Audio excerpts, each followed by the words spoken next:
I think Walmart started paying their distribution drivers $120,000 a year, and out of Bentonville, Arkansas, because they had a hard time recruiting drivers. It's just a matter of, in Knightdale, how do we get that started? Is partnership with Wake Tech is probably the biggest thing. And if we think that trade jobs and those trade skills are an industry cluster that's important to us, and there are a lot of times small businesses that can scale and grow. We have several HVAC companies in Knightdale that have a huge employment base. Those kind of are market-driven employment though, because it kind of ebbs and flows as they have new construction versus repairs, and so. But I think it starts with the Wake Tech and the high school and the program that they have. As a local government, we can't really go to the school system or the Wake Tech and say, you shall teach this, but we can say, hey, we have a strategy, these are the jobs we're targeting, this is what we want to do, how can we create some training and some skills assessments and things of that nature for our citizens to ensure they have those skills when we bring these jobs, because we're going to be very intentional and hope to be very successful at doing that. So I want to back it up just a bit. You said launch Knightdale needs mentors. What's the timeline on that? What do they need? How can we meet that need? I will have to check for this cohort because I have not been as involved with this cohort. So launch Knightdale was always intended to be kind of a program out of the Rotary. And as the first couple of launch Knightdale programs were starting and going, the Rotary Club was also starting and going, and so the town had a bigger role in it before, and so now it's more based in the Rotary. So I would definitely. I think Jeff was in charge of that. Jeff Tucker? Yeah, Jeff and Jamie, they were in charge of trying to find mentors. There's actually a launch Knightdale mentor group on Facebook as well, because they do a lot of stuff on Facebook. So you can reach out to Jeff and see about that, because we could pull out some mentors for them from directory of businesses. Mm-hmm. That'll be good. So I also, the chamber has a lot of small business members and a lot of home-based businesses that are looking to expand to brick and mortar, myself included. So what can we expect to see around Knightdale Station with the village coming, as far as retail space and the amount coming and the timeline of that? Yeah, so Knightdale Station Village, I mentioned earlier, right down here, will be a mixed-use project. It's still under design as far as the civil engineering and the architecture of what it will actually look like and how it will be built. And so ultimately that will dictate the square footage. I think the kind of the agreement was 25,000 square feet of retail and restaurant space, and then the upper stories would be 18 to 20 residential units. And so that's kind of the split that I understand it to be, but there's also that could change based on the design and the development. Timeline, it's likely to go through design through the fall, early winter, and then you would go from there to start construction. There'd be site work and then actual vertical construction. So probably 18 to 24 months of construction timeline, I would think, but it just depends. Conditions, wet conditions, and weather really impact construction timeline. So it would depend on what ultimately happened. I think the important part for us as a community is one of the things we recognize through our comprehensive plan, and that now we are kind of instilling into the development pattern, is that we need more small scale retail.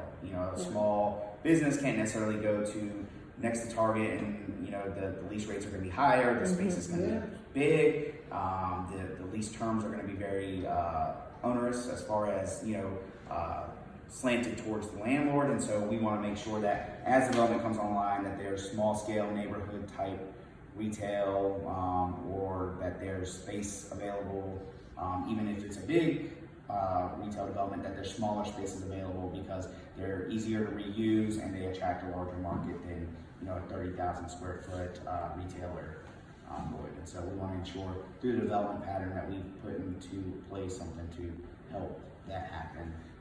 And as the town is we consider the Knightdale Station Village as a public-private partnership. We consider a catalyst site, so we're trying proof of concept. If we feel like if we do it, help to do it with a development partner and it's successful, that'll show other developers, other business owners, other folks that it's successful. And so we would hope that would start other similar type developments, whether it's near the park or in the traditional Old Town area, start to see kind of revitalization of mixed-use development happening in Knightdale. It's happening on a nationwide scale now, and now, you know, it will get into all of the suburban type areas just because of what the younger generation is demanding as far as live, work, and play. And the baby boomers and the millennials want the same thing, but they don't want to come near each other. It's kind of funny. They basically want the same thing. So as far as living environment. Mm-hmm. Well, that's cool. So as far as your long-term plan, which you said is like 1 to 2 years, right? Mm-hmm. So we can expect as small business owners for retail space and living Knightdale Station Park area and off of Smithfield Road by the Family Dollar, right? It's essentially, again, that site is privately owned, not part of a public-private partnership. We drew up what we want to be there, and so whenever someone comes in and say, if someone wanted to do, that site's currently zoned highway business, and somebody came in and wanted to just a standalone apartment complex there, they would have to rezone that because highway business doesn't allow for multifamily units. And we, whenever we're considering a rezoning, would look at a comprehensive plan. We're required by state law to say how is it consistent with our comprehensive plan. But as a standalone apartment community, we can look at our comprehensive plan very clearly and say this is not consistent with the vision. We've envisioned a mixed-use site here, a little bit more of that, and so you know, we envision apartments. There's a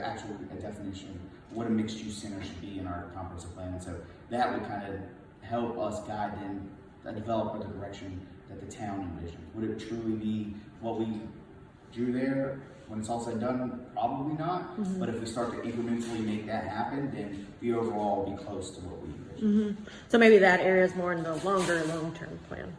I think it depends on, you know, what the development pressures are. If there is demand there, it's on the market, and someone, you know, wants to move on a portion of it or all of it now, that there's potential that it would be faster. I just it would be up to that private owner and developer to work out whatever their contract would be. There's normally a year or so due diligence period before anybody would even close on the property anyway. Yeah, so makes sense.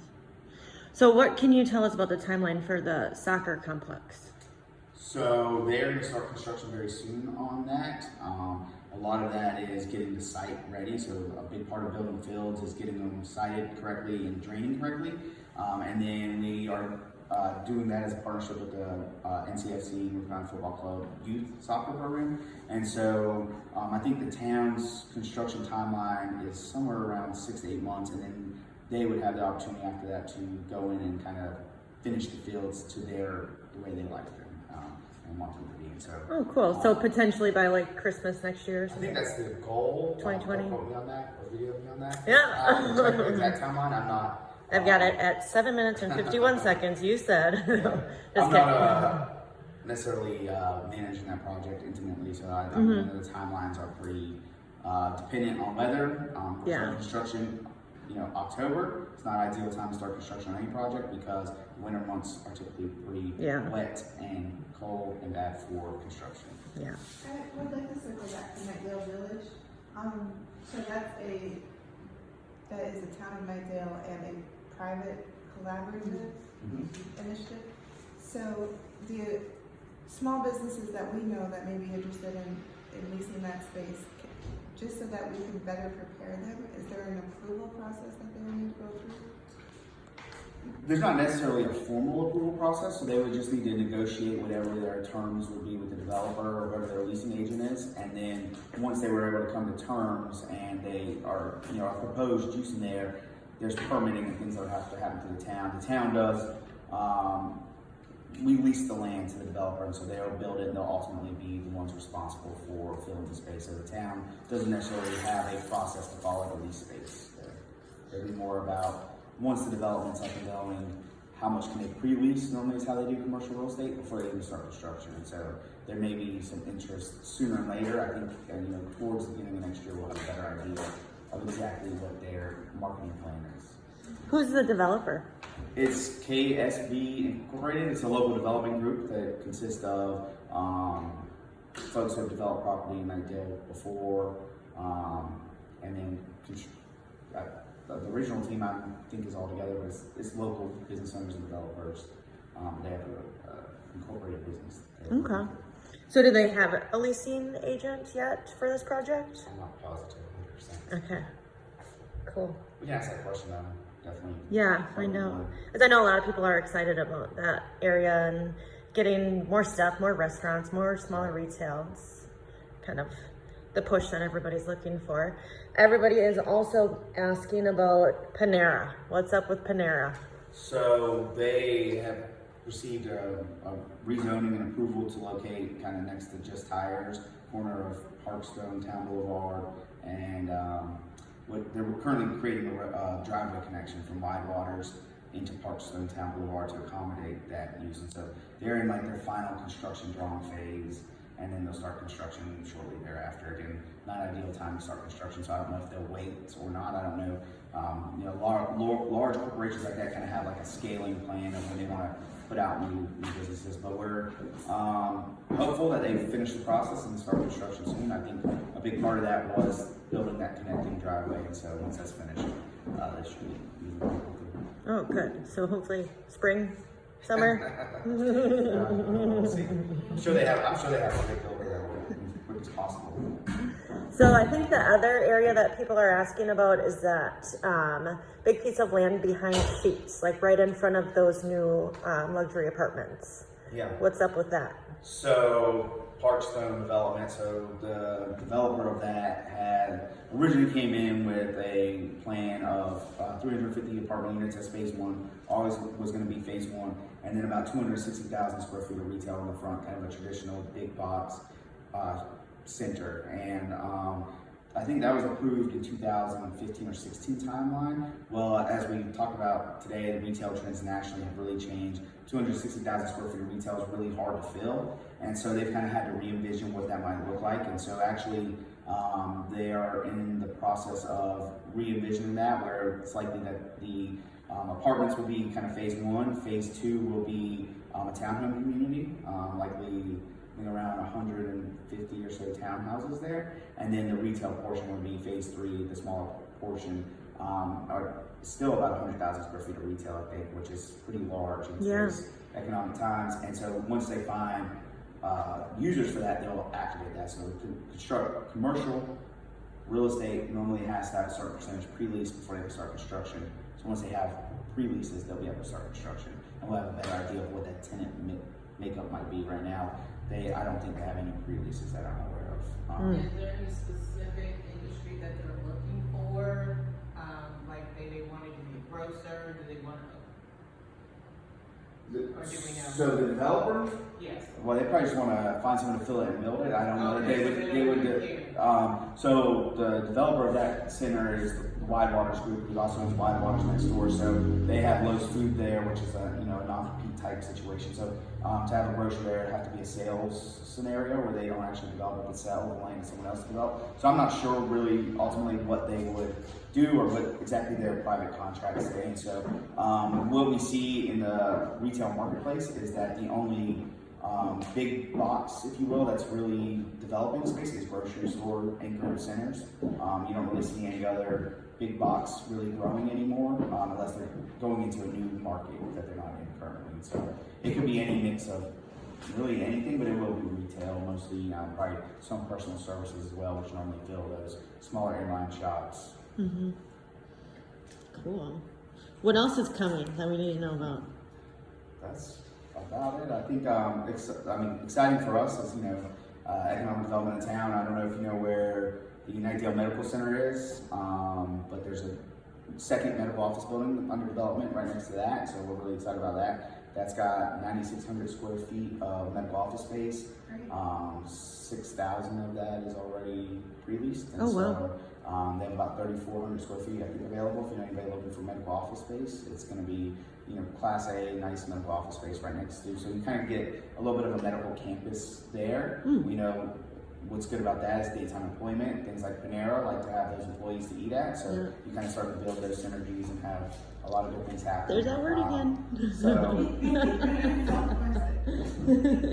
So that we're excited about that medical office building. We're seeing a lot of development in the industrial space. Hinton Oaks Industrial Park is building their fourth building now. It's 120,000 square feet. They have three existing 120,000 square feet buildings, 100% leased. Eastgate 540 off of Hodge Road has been kind of trying to figure its way, but it was recently bought, and the new developer is got 2 tenants in the first building, which is 150,000 square feet, is building a second 150,000 square foot building right now, and in the permitting process for a third building, which is about 300,000 square feet. And so that's a huge building. They want to be building that on spec, so we, are pretty confident they have a tenant that will take up that space. That'll create a lot of jobs and daytime employment in that area. Other than that, we have, a lot of interest in residential development pretty much all over Knightdale. Approved in 2016, right around the Cheswick neighborhood with Silverstone and Stone River. Those are finally starting construction now, so they're going to start moving on that. Pretty soon there'll be homes for sale on Old Knight Road at Haywood Glen. They've put in pretty much all their infrastructure just north of Emerald Point. And then we have, going down that corridor, just more and more development interest. So next month actually is going to be our busiest month on a plan review side for a long time. We have 4 new developments in to review that are residential or mixed use. So a lot of them have a neighborhood component to it, like a neighborhood retail component.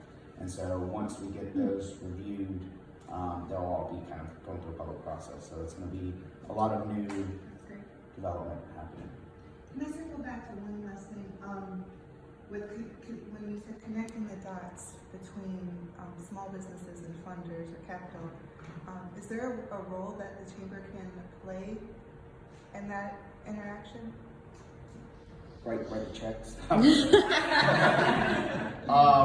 Absolutely, I think there is a way. I mean, so there are different funding sources for small businesses, and it really depends on the small business's plan of how they do that. They want to retain the equity. What's more important to them, the equity or the cash? And so that's kind of how you decide how you want to grow. If you want to retain equity, then you're traditional financing, giving loans and things of that nature. If you're willing to give up equity and find investors, the seed investors and angel investors and things like that, then you can go out and there's different folks available. The publication that I showed earlier from Wake County Economic Development actually has a whole section dedicated to funding sources, and it even goes further to minority entrepreneurs, women-based businesses, certain industry types that certain investors are interested in investing in. And so it's a really good guide for that. So I think just being a resource for information for small businesses is probably the best role the chamber can make, unless you all want to write the checks. Which I think it's a great way for the chamber to be involved in small business development.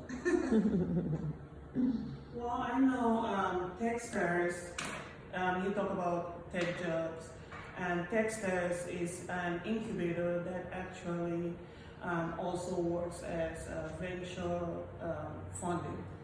So what they do is they come out with a community and they would need a liaison. So we could actually try to work on that as a chamber to become a liaison.